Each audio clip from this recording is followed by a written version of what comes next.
झूठी बोलूंगा फिर श्राप मिल जाएगा। अब भगवान बोल रहे हैं गुरु की शरण में जाते हो। पहुंच गए मछुआरा तो जा रहा था नाव में बैठकर मछली पकड़ने के लिए, जाल बिछाने। इतनी देर में नारद जी ने उसके चरण पकड़ लिए। गुरु जी बोले क्या हुआ?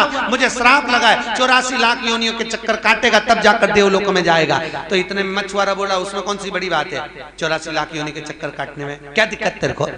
तो नारद जी बोले बहुत इनको तो कुछ अकल ही नहीं है। नारद जी ने मन में सोचा गुरु भी ऐसा मिला जिसमें अकल ही नहीं, 84 लाख योनि नहीं जानता। अरे 84 लाख योनियों के चक्कर काट कर फिर देवलोक में जाएगा। तो मछुआरा बोला उसमें कौन सी बड़ी बात है, 84 लाख योनि के चक्कर काट के देवलोक में जाएगा। एक काम कर 84 लाख फोटो बनवा के ला, जमीन पे रख दे, चक्कर काट के चले जा। और वो मछली पकड़ने चले गया। नारद जी ने कहा कितना चतुर है, 84 लाख योनियों के फोटो बनवाए, गंगा जी के घाट पे फैलाए, उसके चक्कर काटे, सीधे भगवान विष्णु के पास गए। भगवान विष्णु ने कहा लक्ष्मी देव ऋषि नारद का सम्मान करिए, 84 लाख योनियां काट कर आए हैं, 84 लाख योनियां काट कर आए हैं। नारद जी जैसे ही आए भगवान विष्णु ने आदर करा, प्रभु मैंने 84 लाख योनियों के चक्कर लगा लिए। भगवान विष्णु कहने लगे हम जानते तुमने 84 लाख के लगा लिए।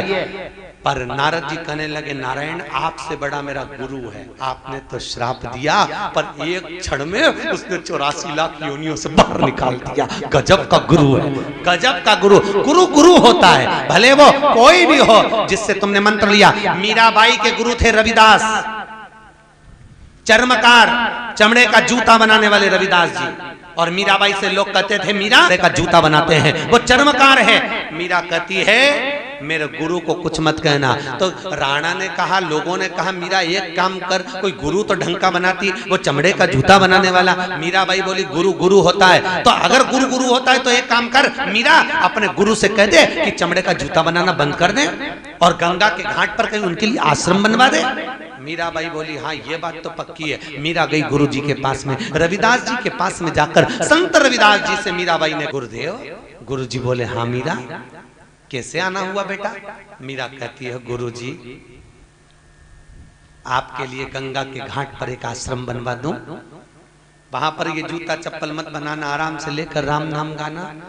गुरु जी बोले मीरा मैं क्यों गंगा के घाट पर जाऊं, मुझे जाने की क्या जरूरत है मीरा गंगा? तो मीरा बोली गंगा के घाट पर आप नहीं जाएंगे तो गुरुजी क्या गंगा यहाँ आएगी? रविदास जी बोले मन चंगा तो कट होते, गंगा गंगा भी यहाँ आएगी? मीरा बोली गुरुजी क्यों फालतू की बात करते, यहाँ क्या गंगा आएगी, अभी आएगी। रविदास जी ने गंगा का स्मरण करा। जिस पात्र में चमड़े को धोते थे उसी पात्र में हाथ जोड़कर रविदास जी बोले गंगा जी प्यास लग रही है, पानी दे दो। हीरे की चूड़ी जड़ा हुआ हाथ, रतन से भरा हुआ हाथ कठोते में से बाहर निकल गया। गंगा जी ने पानी दिया, मीराबाई और रविदास ने पिया। मीरा ने चरण पकड़ लिए गुरु रविदास जी के। गुरु जी अब आप गंगा के घाट मत जाना, गंगा खुद यहाँ आ गई। जाने की जरूरत क्या, जहाँ संत है, जहाँ भागवत है, जहाँ गुरु है, वहां गंगा खुद है, वहां खुद गंगा। सारे तीर्थ धाम आपके चरणों में, हे गुरुदेव प्रणाम आपके चरणों में। सारे तीर्थ सब गाइए आपके चरणों में, हे गुरुदेव प्रणाम आपके चरणों में। आओ से दोनों हाथों से। सारे तीर्थ धाम आपके चरणों में, हे गुरुदेव प्रणाम आपके चरणों में। सारे तीर्थ धाम आपके चरणों में, सारे देव प्रणाम आपके चरणों में। आओ से।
वचन कहे वो वचन सिद्ध हो जाता है। जो भी मुख से वचन कहे वो वचन सिद्ध हो जाता है।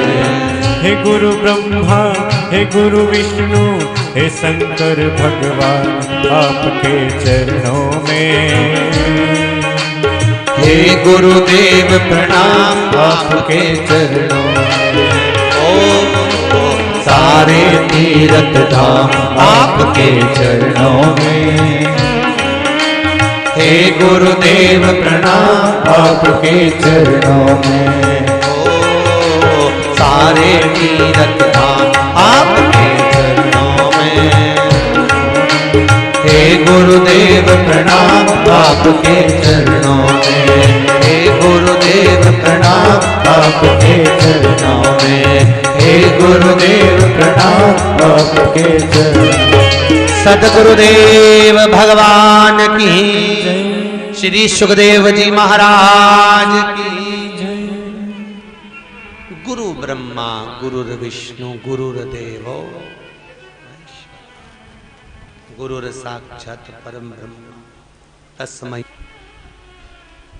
गुरु गुरु होता है। गुरु के बराबर दुनिया में कोई नहीं हो सकता। एक चेला, आश्रम में 30-40 बच्चे थे। एक चेले ने बात करी कि मेरी बहन की शादी है और हमारे यहाँ इतना पैसा नहीं है, बहुत गरीब हैं हम, और बहन की शादी है। मैं गुरुजी से बोलूंगा, गुरुजी मेरी बहन की शादी है, हो सकता है गुरु के पास में बहुत सारा धन है, गुरुजी कुछ दे दे। आज चेला जा रहा था अपने गांव बहन की शादी के लिए, सामान वामान पैक कर कर जा रहा था। गुरुजी से कहा, गुरुदेव मेरी बहन की शादी है, मैं जा रहा हूं। हाँ बेटा जाओ, आराम से शादी करो, मेरा आशीर्वाद है। तेरी बहन की ऐसी शादी होगी कि जैसे कोई राजकुमारी की शादी हो रही है। चिंता मत करना, बैठा है गोवर्धन नाथ। गुरु हमेशा बात कहता है तो पूरी ठोक बजा कर कहता है, चिंता करने की जरूरत नहीं है, काहे को चिंता करे। तेरी बहन की शादी ऐसी होगी कि कोई रानी की शादी हो, राजकुमारी की शादी हो, काहे को चिंता करना। गुरु हमेशा सांत्वना बहुत अच्छी बताता है, मत डर, टिक जा, काहे को चिंता करना। जाने लगा। अब इसको लगा कि गुरुजी हो सकता पैसा खूब देंगे, मेरी बहन की शादी राजकुमारी जैसी है। तो गुरुजी ने अपने दूसरे, इतना धन गुरुजी के पास, ऐसा पैसा, इतना आश्रम, इतनी दौलत, इतनी जमीन, इतनी गाड़ी, इतना बंगला, मेरी बहन की शादी के लिए जरा सा कुछ नहीं दिया, ने 2 किलो अनार दिया, कहीं करूँ अनार का। अब उसने कहा, दोस्त तो बोला तू फालतू बात मत कर, गुरु गुरु होता, दे दिया ना अनार, बस। अपने बच्ची अपनी बहन, शादी अपने को करना है कि गुरुजी को करना है। अपने माता पिता ने अपने बल पे पैदा करा कि गुरुजी के बल पे पैदा करा, चलो ले चलो। अनार लेकर जा रहे थे, बीच रास्ते में एक राजा बीमार पड़ा हुआ था। डॉक्टर वेदों ने कह दिया था इसका एक ही इलाज है, अनार का रस बनाया जाए, अनार के जूस में ये दवाई मिलाई जाए, राजा को 3 दिन पिलाई जाए, राजा ठीक हो जाएगा। पूरे नगर में देखा तो अनार नहीं था, पूरी रात सत्ता में अनार नहीं था। ये निकल कर जा रहा था, इसने कहा अनार मेरे पास में है। वो 2 किलो अनार दे दिए, राजा ने दवाई में मिला मिला कर पिया, राजा ठीक हो गया। राजा ने कहा मरते हुए व्यक्ति को तूने जीवित करा है, मांग तुझे क्या चाहिए। उसने कहा मैं तो अनार लेके अपनी बहन की शादी में जा रहा था, गरीब रहा हूं, मेरी बहन की शादी। अरे तू काहे की चिंता करता है, तेरी बहन मेरी बेटी के तुल्य है। अब तेरी बहन की शादी होगी तो राजकुमारी जैसी होगी, राजसी सिंहासन से दौलत भेजी, सत्ता। शादी हुई कि पूरा नगर देखता रहा। वो दौड़ कर आकर गुरु के चरण पकड़ लिए, गुरुजी तुम्हारे बराबर दुनिया में कोई नहीं हो सकता, धन भले ना दे आशीर्वाद से तार देता है। गुरु धन भले ना दे पर गुरु विश्वास रखकर कहता है तू ऐसा कर ले, हो जाएगा, जा। काय को रो रहा है, काय को आंसुड़ा भर रहा है, जा मिल जाएगा, काय को टेंशन ले। गुरु के वचन प्रथम धन भले नहीं देगा गुरु, पर तुम्हारा विश्वास इतना प्रबल कर देगा कि परमात्मा को मिलने में देरी ना हो। महाराज गुरु के शब्द, गुरु ब्रह्मा गुरु विष्णु गुरुदेव महेश्वर, वचन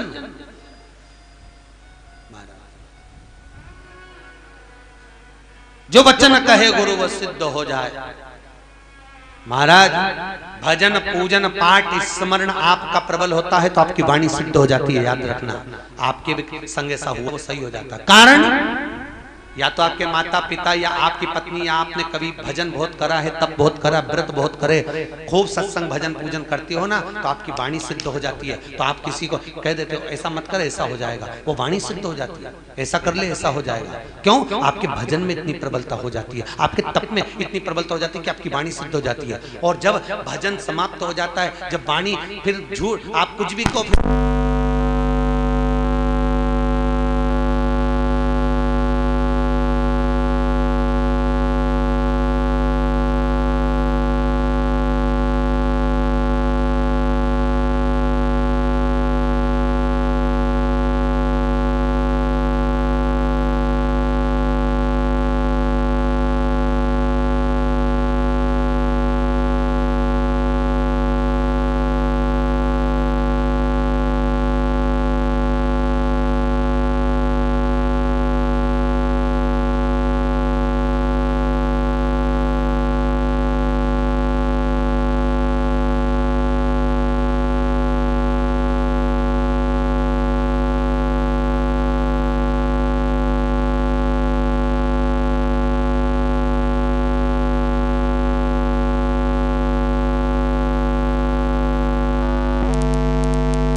बोलो नारायण नारायण श्रीमन नारायण नारायण नारायण बोलो नारायण नारायण श्रीमन नारायण नारायण नारायण श्रीमन नारायण नारायण नारायण श्रीमन नारायण नारायण नारायण गुरुदेव जय हो महादेव तुम्हारी जय होवे महादेव तुम्हारी जय होवे महादेव तुम्हारी जय होवे महादेव तुम्हारी जय होवे गुरुदेव तुम्हारी जय होवे गुरुदेव तुम्हारी तुम्हारी जय होवे। ओ गुरुदेव तुम्हारी जय होवे। गुरुदेव तुम्हारी जय हो। जय जय श्री राम। वचन कभी कभी आपके भी सिद्ध हो जाते हैं महाराज। आपका भजन आपकी साधना सिद्ध हो जाए। और ध्रुव जी महाराज भजन चित्त में इतने डूबे हैं, इतने डूबे कि भगवान विश्व उनको मिलने के लिए आए। मांगो ध्रुव तुमको क्या चाहिए। ध्रुव जी महाराज कहते मैंने मांगने के लिए तप नहीं करा, मैंने मांगने के लिए साधना नहीं करी, मैंने मांगने के लिए ये व्रत नहीं रखा। मांगो तुम्हें क्या चाहिए। ध्रुव जी कहते हैं मेरी माँ ने कहा था भगवान की गोद में बैठना है, मुझे आपकी गोद चाहिए, मैं बैठना चाहता हूं। देख लो ध्रुव जी मांग रहे हैं भगवान की गोद और हम मांगते हैं भगवान का व्रत करें। तो सोचते मिलन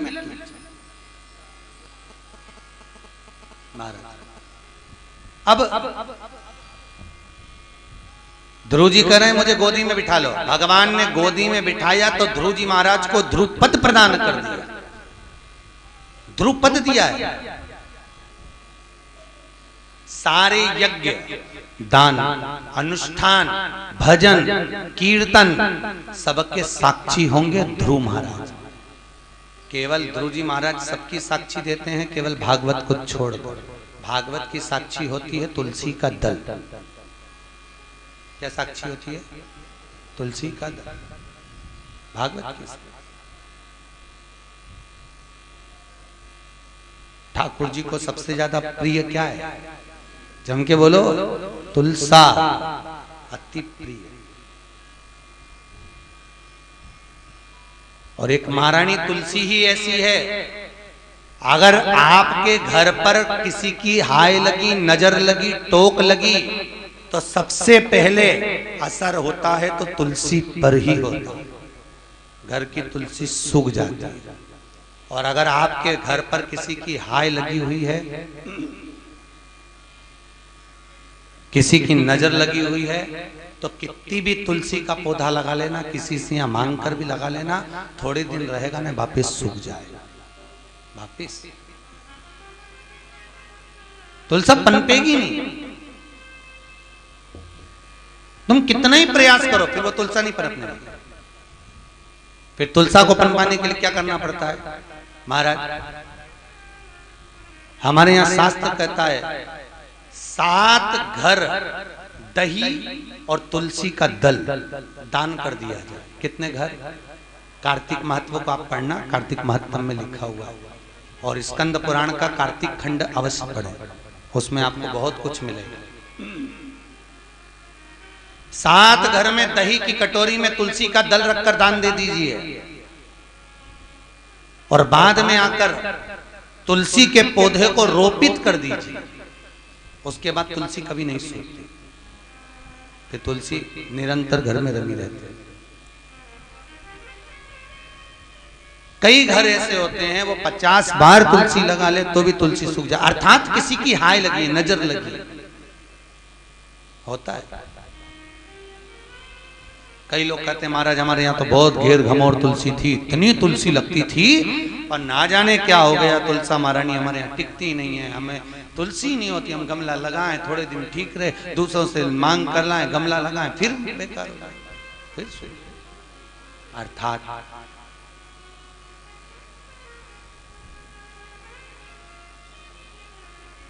सबसे प्रियता ठाकुर जी की तुलसा महारानी अधिक प्रिय है। तुलसा जी की प्रियता ठाकुर जी को अधिक है। इतना प्रेम है ठाकुर जी को तुलसा जी से कि मंदिर अंदर सांवरियों ने बाहर तुलसा, और झाला दे बोलावे अंदर आओ तुलसा। लहंगा लाया चूनर लाया पैरो तुलसा। तुलसा जी रे सांवरिया रुकमन रानी लड़सी,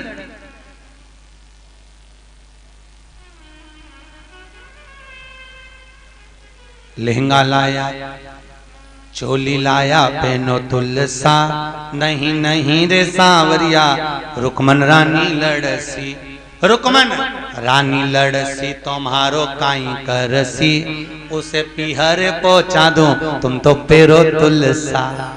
ठाकुर जी को तुलसा इतनी प्रिय है कि मैं एक बार रुक्मणी को मायके भेज सकता हूं, पर तुझे नहीं छोड़ सकता।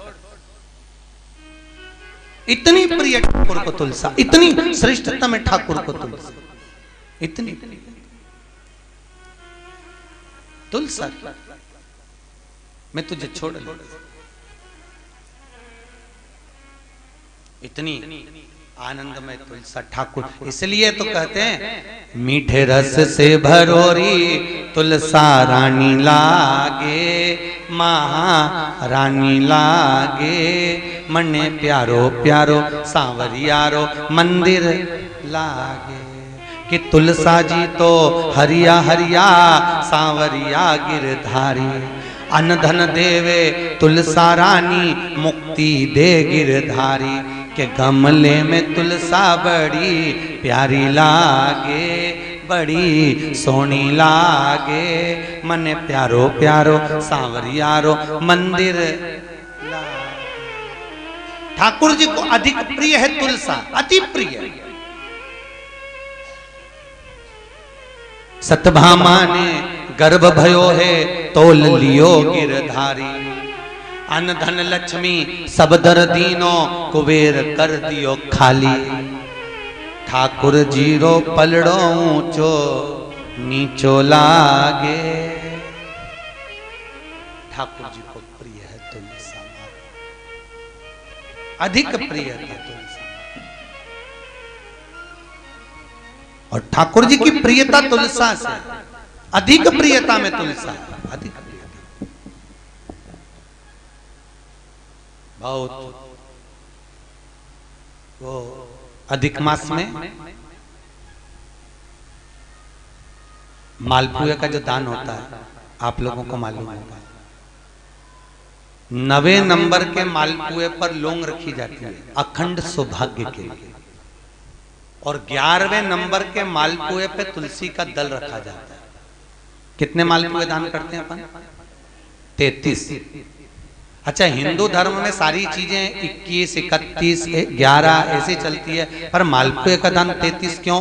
क्योंकि 30 दिन के 30 मालपुए, 31वां मालपुआ हमने अगर बहन बेटी के घर का खाया हो तो दोष ना लगे। 32वें नंबर का मालपुआ हमने अगर सूतक या सावड़ का खाया हो तो हमें दोष ना लगे। और 33वें नंबर का मालपुआ हमने किसी ब्राह्मण या गुरु के दरवाजे का खाया हो तो दोष ना लगे। इसलिए 33 मालपुए का दान होता है। 33 मालपुए दिए जाए, और 33 में भी मालपुए का क्रम अलग अलग है। कौन से मालपुए पे क्या प्रदान करना है, कौन से मालपुए पे क्या देना है, उसका क्रम बना हुआ है। 11वें नंबर के मालपुए पे तुलसी का दल है महाराज, और वह 11वें नंबर के मालपुए पे तुलसी का दल रखकर दान कर दिया जाता है तो घर में कभी कोई बड़ी बीमारी हमारे प्रवेश नहीं कर सकती महाराज। 18वें नंबर के मालपुए पे सिक्का है, 30वें नंबर के मालपुए पे रोली है। ऐसे मालपुए का अलग अलग क्रम है कि कौन सा मालपुआ कब कौन सा दान देना। 33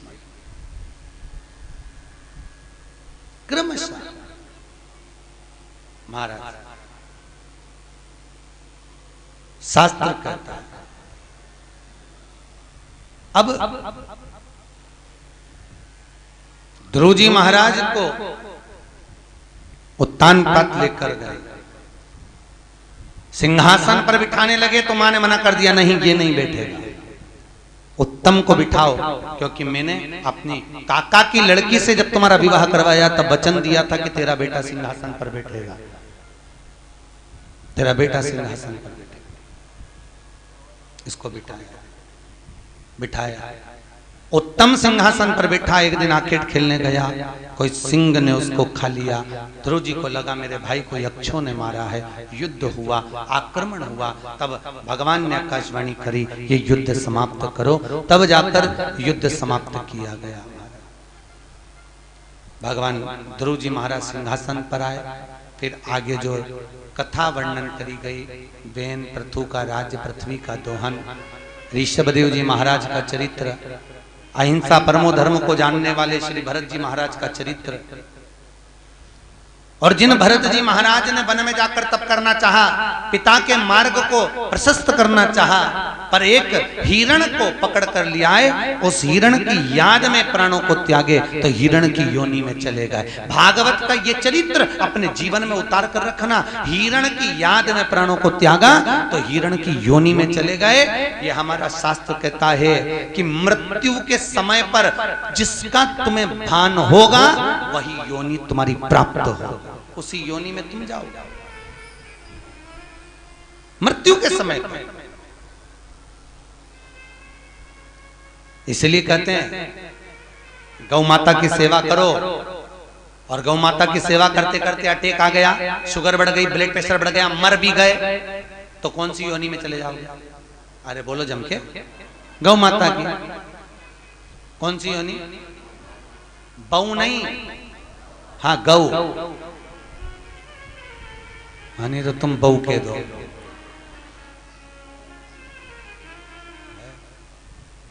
गौ माता की योनि। बहू और गौ में अंतर है। पहले बच्चों को डराते थे तो कहते थे बहू आया। आज के जमाने में सास को डराना हो तो कह दो बहू आई, बेचारी डर जाए, कहां से आ गई, अभी तो गई थी फिर आ गई, बड़ा भय। अच्छा ईमानदारी से बोलो, पहले लड़कियां डरती थी कि सास कैसी मिलेगी, डरती थी कि नहीं डरती थी? भगवान जाने कैसी सास मिलेगी, भगवान अच्छी मिले। पहले लड़कियां डरती थी सास कैसी मिलेगी। आज के जमाने में सास डरती है जगदम्बा कैसी आएगी। आज के जमाने में सासों को डर लगता है कि भगवान कैसी आएगी, वो भगवान जाने क्या करेगी। क्यों? पहले तो 4-5 लड़के होते थे तो कम से कम एक बहू तो रोटी दे देती थी। आज के जमाने में तो ले देखे एक, और वो भी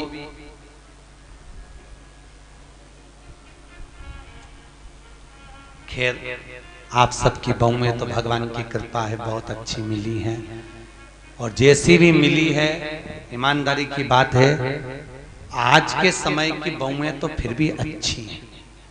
दिक्कत तो जो ये नई पीढ़ी आ रही है ना, जो बहुएं के मेरा छोरा उसके चक्कर में घर में झगड़ा करे, पति का प्राण खाए। और आने वाले समय में दिक्कत ये है कि तेरा क्या होगा रे कालिया। ये जो नई पीढ़ी, नई जनरेशन जो हो रही है, अब इनको क्या होना? अभी तक तुम लोग तो निभा रही हो और तुम्हारी बहुएं भी तुम्हें निभा रही हैं, कोई दिक्कत नहीं, पर इसलिए कभी कभी बहुओं से कह दिया करो हमारी तो निभ गई रे बेटा, अब तेरा क्या होगा। दिक्कत हमारी तो गई, इतने दिन निकल गए, बचे कुछ 7 दिन थे, भागवत में निकल गए। आज कौन सा दिन है? तीसरा। कितना बचा? 4। यूं निकल जाए, कल चौथा हो जाएगा, परसों 5वां, 6ठा।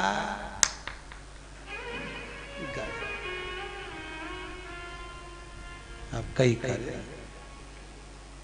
तो तुम तो कभी कभी बहुओं को कह दिया करो हमारी तो निकली गई, बचपन गंवा दिया, जवानी निकल गई, शरीर बुढ़ापा आ गया, 2 रोटी खाएंगे, कहीं पे भी पड़े रहेंगे, राम गुण गाएंगे, कोई भी दे देगा री बेटा। पर दिक्कत तो आजकल के बच्चे इतने प्रश्न करते हैं, और प्रश्न माँ से नहीं करते जितने दादी से करते हैं। सबसे ज्यादा प्राण खाए औलाद दादी की। एक बच्चा दादी के पास आके बोला दादी दादी, दादी बोली हाँ। एक बार तो टें बोलना।